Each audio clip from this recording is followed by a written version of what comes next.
Hello बच्चों, online class में आपका स्वागत है। बीएसटीसी फर्स्ट ईयर, जिसमें हम शिक्षा का दर्शन,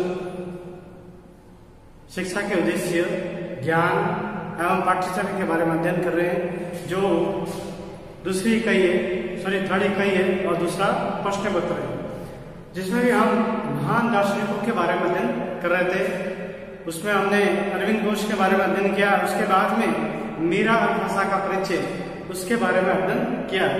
आज मीरा अल्फासा, जो कि उनका जन्म 1878 में पेरिस में हुआ था, जो उनके पिता तुर्किश थे और एक डॉक्टर थे। उनके पिता का नाम मोरिस अल्फासा था। उनकी माता इजिप्ट की थी, जिनका नाम था मेथाइड इस्माइली था। तो उन्होंने शिक्षा दर्शन में क्या योगदान दिया, उसके बारे में आज चर्चा करेंगे। आज जन्म हो गई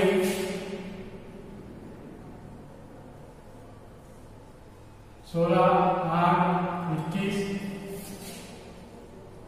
कक्षा बीएड बीएसटीसी फर्स्ट ईयर, विषय शिक्षा के उद्देश्य, ज्ञान एवं पाठ्यचर्या। प्रकरण अपने रहेगा आज मीरा अल्फासा का जीवन परिचय। मीरा अल्फासा का जीवन परिचय यानी उन्होंने शिक्षा जगत में, शिक्षा प्रणाली में या शिक्षा विधियों में या शिक्षा दर्शन में उन्होंने अपनी तरफ से क्या योगदान दिया, उसके बारे में हम अध्ययन करेंगे। मीरा अल्फासा का शिक्षा दर्शन एक समग्र शिक्षा दर्शन के रूप में जाना जाता है। उसके दार्शनिक विचारों पर अरविंद घोष के दार्शनिक व्यापार दृष्टिकोण देखा जा सकता है। यानी इनके ऊपर अरविंद घोष का भी प्रभाव पड़ा है। मीरा अल्फासा ने अपने शैक्षिक दर्शन में यह बताने का प्रयास किया है कि व्यक्ति के लिए वही शिक्षा उपयोगी है, वही शिक्षा उपयोगी एवं सार्थक होती है जो उसके ज्ञान प्रदान करते हुए सत्य की खोज में सहायता करती है। यानी उनका कहने का मतलब है कि शिक्षा ऐसी है जो सत्य की खोज करे, हमें नए ज्ञान की ओर अग्रसर करे, हमें क्यों का उत्तर दे कि सब ये कार्य हो रहे हैं या कोई भी कार्य हो रहे हैं, उसके पीछे कारण क्या है। तो वही सच्ची शिक्षा मानी जाती है। अतः शिक्षा का स्वरूप इसी चरम बिंदु को प्राप्त करने में सहायक सिद्ध होना चाहिए। इस प्रकार मीरा अल्फासा के शिक्षा दर्शनों को निम्नलिखित बिंदुओं के माध्यम से समझा जा सकता है, जिसमें पहला है सत्य की खोज पर आधारित। जो मैंने पहले बताया, सत्य की खोज पर आधारित, सत्य की खोज पर आधारित यानी ज्ञान ऐसा हो, शिक्षा ऐसी हो जो सत्य की खोज पर विचार करने पर मतलब कि उतारू करे, तत्पर करे, हर विषय वस्तु के बारे में जानने की एक जिज्ञासा हो, इच्छा शक्ति पैदा करे, वही सच्ची शिक्षा मानी जाती है। दूसरा है दिव्य प्रकाश की व्यवस्था। दिव्य प्रकाश की व्यवस्था। दिव्य प्रकाश यानी हम ये भी जानते हैं कि शिक्षा प्राप्त करने से हमें दिव्य प्रकाश प्राप्त होता है, दिव्य शक्ति प्राप्त होती है, हमें सही और गलत की परखने की शक्ति प्राप्त होती है, हमें जीवन में अपने आप को समायोजित करने की एक क्षमता पैदा होती है। यानी मीरा अल्फासा ने शिक्षा के दर्शन में दिव्य प्रकाश की व्यवस्था की है। मीरा अल्फासा का मानना था कि पृथ्वी पर एक दिन सभी मानव उस दिव्य प्रकाश से परिपूर्ण होंगे तथा अज्ञान का अंधेरा दूर होगा। यानी शिक्षा से ही एक व्यक्ति अपने जीवन में अंधेरे को दूर करके ज्ञान का प्रकाश जगाता है। तीसरा है ज्ञान पर आधारित शिक्षा दर्शन। ज्ञान पर आधारित शिक्षा दर्शन। ज्ञान पर आधारित शिक्षा दर्शन यानी दिव्य ज्ञान आधारित शिक्षा दर्शन के रूप में मीरा अल्फाजा के शिक्षा दर्शन को माना जाता है कि मेरा अल्फाजा है कि व्यक्ति के जीवन का उद्देश्य उस दिव्य ज्ञान की प्राप्ति करना होता है जो इस सृष्टि से निर्माण करने वाले से संबंधित होता है। यानी ज्ञान शिक्षा ऐसी हो जो किसी व्यक्ति का ज्ञान बढ़ा सके, ज्ञान में वृद्धि कर सके, इतना ज्ञान का भंडार भर सके जिससे वो अपने जीवन में हर तरह की समस्याओं को समाधान कर सके, हर विषय वस्तु को अच्छे से समझ सके। चौथा है तर्क व चिंतन पर आधारित शिक्षा दर्शन। तर्क एवं चिंतन पर आधारित शिक्षा दर्शन।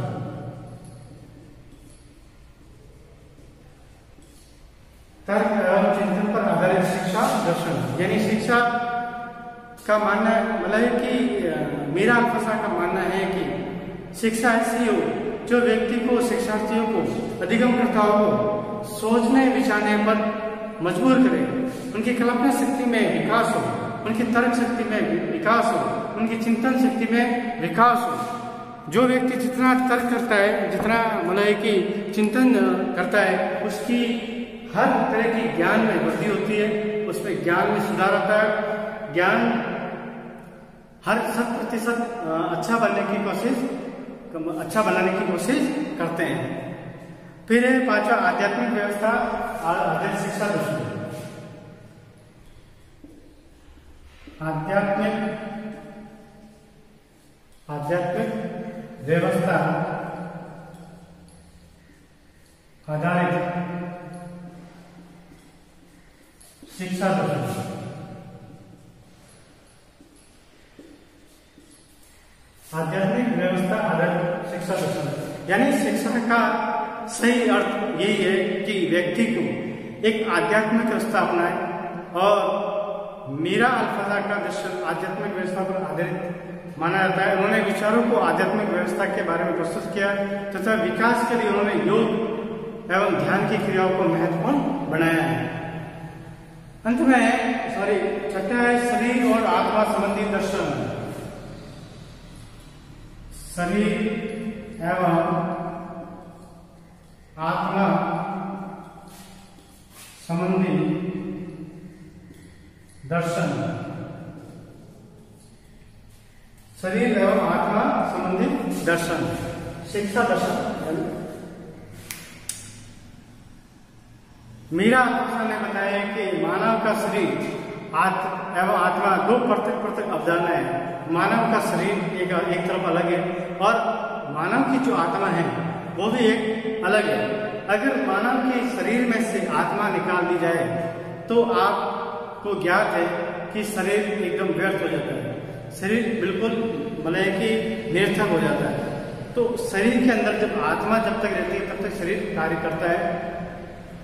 शरीर की आवश्यकता का संबंध इस भौतिक संसार से होता है, आत्मा का संबंध आध्यात्मिक संसार से होता है। शरीर और उससे संबंधित संसार नश्वर है, यानी शरीर से संबंधित सभी चीजें नश्वर मानी जाती है और इसलिए इससे संबंधित विकास भी नश्वर होता है, जबकि आत्मा अजर अमर है तथा इससे संबंध रखने वाला प्रत्येक तथ्य भी अजर अमर रहता है। इसलिए इसके विकास है तो ये मनुष्य को प्रयासरत रहना चाहिए। दूसरा सातवां है समग्र दर्शन।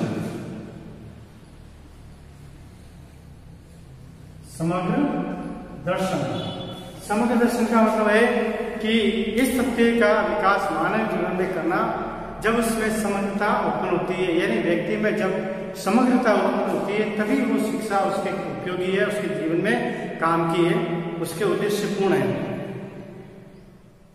उनका मानना था कि समग्रता उस समय ही उत्पन्न होती है जब व्यक्ति का संबंध ईश्वर या उस अद्भुत शक्ति से होता है जो कि संपूर्ण संसार को संचालित करती है। ध्यान से आधारित प्रश्न, ध्यान आधारित प्रश्न, ध्यान आधारित प्रश्न, यानी ध्यान से जो शिक्षा ऐसी हो जो उसमें ध्यान लगा सके। मीरा का दर्शन ध्यान आधारित दर्शन माना जाता है। इसमें मीरा ने ध्यान और योग दोनों पर खासकर मतलब कि इस पे वजन दिया। आनंद मतलब अद्भुत आनंद को प्राप्त करने की विधियां प्रस्तुत करती है। मीरा का मानना था कि ध्यान और योग के आधार पर ही व्यक्ति की आत्मा ईश्वर से संबंध होती है। जब तक आत्मा शुद्ध नहीं होगी तब तक हम ईश्वर को प्राप्त नहीं कर सकते। इसलिए ध्यान लगाना, आपने देखा होगा कि पुराने प्राचीन काल में जो भी व्यक्ति विद्या ग्रहण करता था तो सबसे पहले ध्यान लगाता था, यानी तपस्या करता था, तभी वो शिक्षा को प्राप्त कर पाता था, तभी अपने मन को एक शुद्ध बना पाता था, स्वच्छ बना पाता था। जब मन स्वच्छ होगा तभी हमें ईश्वर की प्राप्ति होगी। नैतिकतावादी दर्शन वो है नैतिकतावादी दर्शन।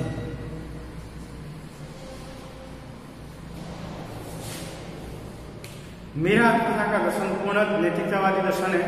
उसके दर्शन में किसी एक मानव या किसी एक जाति की भलाई के लिए नहीं प्रयास है, वरन संपूर्ण मानव जाति के भलाई सोचनी चाहिए।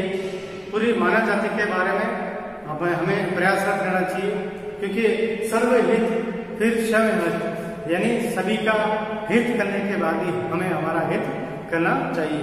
फिर है मानवतावादी दर्शन। दूसरा है मानवतावादी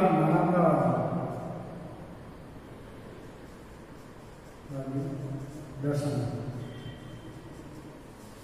मानवतावादी यानी मानवता होनी चाहिए हर व्यक्ति में, मतलब शिक्षा इस उद्देश्यपूर्ण तक होनी चाहिए कि एक मानव को अपनी मानवता का ध्यान हो, इंसानियत का ध्यान हो।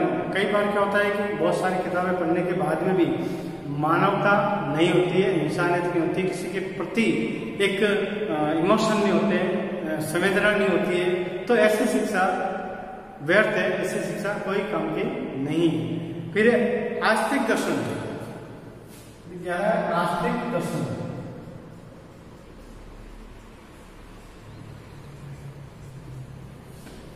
आस्तिक मीरा का दर्शन एक आस्तिक दर्शन है। उनका मानना था कि यह संसार ईश्वर की रचना है। जब व्यक्ति अपनी रचना करने वाले ईश्वर के बताए मार्ग पर चलता है तथा उसे भूल जाता है, यानी उनके बताए हुए रास्ते से भटक जाता है, तो उसका जीवन क्या हो जाता है? कष्टमय हो जाता है। उसका जीवन कष्टमय हो जाता है। बस ये थे अपने मीरा का जीवन परिचय का, ये मैंने बहुत बता दिया। जीवन परिचय नहीं था, ये था मीरा का शिक्षा दर्शन। शिक्षा दर्शन, ओके। ये थे। अगले वीडियो में हम अगला विषय लेकर प्रस्तुत होंगे। धन्यवाद।